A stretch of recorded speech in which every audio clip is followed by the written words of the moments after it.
बिस्मिल्लाहिर्रहमानिर्रहीम। अस्सलामुअलैकुम। एक मर्तबा का वाक़या है। एक बार एक दही बेचने वाली औरत सर पर दही की ठलिया लेकर हज़रत बू अली शाह कलंदर रहमतुल्लाह अलैह के पास से गुज़री थी।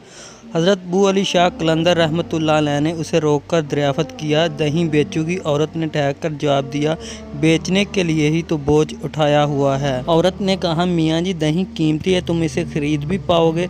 हज़रत बू अली शाह रहमतुल्लाह अलैह ने इससे पूछा, क्या कीमत है? औरत ने मुस्कुराकर कहा, सोने का एक सिक्का। हज़रत बू अली शाह कलंदर रहमतुल्लाह अलैह ने अपने जानों के नीचे से एक सोने का सिक्का निकालकर औरत की तरफ उछाल दिया और बेनियाजी से कहा, जाओ, ये सिक्का भी तुम्हारा और दही भी तुम्हारा। फ़कीर को कुछ नहीं चाहिए। औरत ने इन्हें हैरत और तअज्जुब की नज़र से देखा। सिक्का इसके हाथों में था तो वो चली गई। जाते वक्त वो इनकी तरफ मुड़ कर देख रही थी और इसके बाद वो चली गई। वो औरत 4 रोज़ बाद इसी इलाके में फिरती हुई झिझकते पहुंची। हज़रत बू अली शाह कलंदर रहमतुल्लाह अलैह ने इसे दोबारा एक सिक्का दे दिया और फिर इससे वही कलाम किया कि फ़कीर को कोई चीज़ की ज़रूरत नहीं। इसके बाद से वो औरत का ये मामूल हो गया कि वो औरत आती और सिक्का लेकर वापस चली जाती।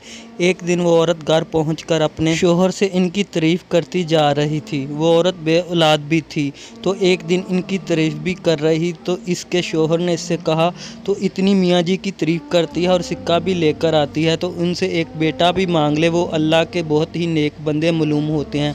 क्यों ना तू उनसे एक बेटा भी मांग ले? अगर उन्होंने दुआ कर दी तो यकीनन हम जो बे औलाद साहब औलाद हो जाएंगे।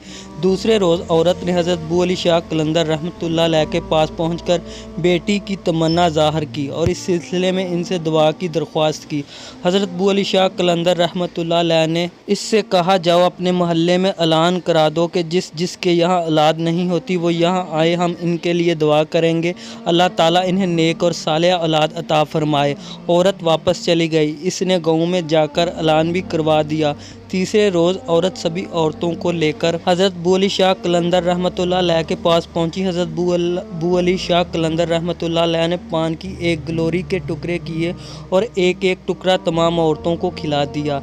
एक औरत को छोड़कर सारी औरतों ने पान खाया। मुकर्ररा वक्त गुजरने के बाद सबकी मुरादें पूरी हो गई, मगर जिस औरत ने पान का टुकड़ा नहीं खाया था वो बदस्तूर बे औलाद ही रह गई। औलाद हासिल करने वाली औरतों ने अकीदत के तौर पर दही की एक एक ठलिया हज़रत बू अली शाह कलंदर रहमतुल्लाह अलैह की खिदमत में हाज़िर की। हज़रत बू अली शाह कलंदर रहमतुल्लाह अलैह ने इनके नजराने को कबूल कर लिया। इन औरतों में वो औरत भी शामिल थी जिसने पान का टुकड़ा नहीं खाया था और जो औलाद से महरूम थी। वो बहुत गमगीन और परेशान खड़ी हुई थी।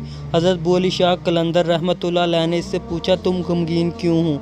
इसने सारा माजरा सुनाया। कहने लगी, आपका दिया हुआ पान मुंह में रखने की बजाय मैं एक पत्थर के नीचे रख दी। हज़रत बू अली शाह कलंदर रहमतुल्लाह अलैह ने इससे पूछा, इसमें गमगीन होने की क्या बात है? अल्लाह ताला तेरी भी मुराद पूरी कर देगा। इसके बाद सभी औरतें चली गईं और आपकी ज़ुबान से निकली थी, अल्लाह ताला तेरी भी मुराद पूरी कर देगा। इसकी बरकत से अल्लाह ताला ने इस औरत को जो औलाद से महरूम रह गई थी इसे भी औलाद दे दी, यानी अल्लाह ताला ने इस औरत को औलाद अता कर दी। तो प्यारे दोस्तों, ये होती है अल्लाह के वलियों की ज़ुबान की तसीर और अल्लाह के वलियों की दरिया दिली की। अल्लाह के वलियों ने इतनी सारी औरतों को औलाद अता करवा दी। अल्लाह ताला से दुआ कि हमें तमाम औलिया अल्लाह से मोहब्बत करने की तौफीक अता फरमाए। आमीन। जज़ाकल्लाह।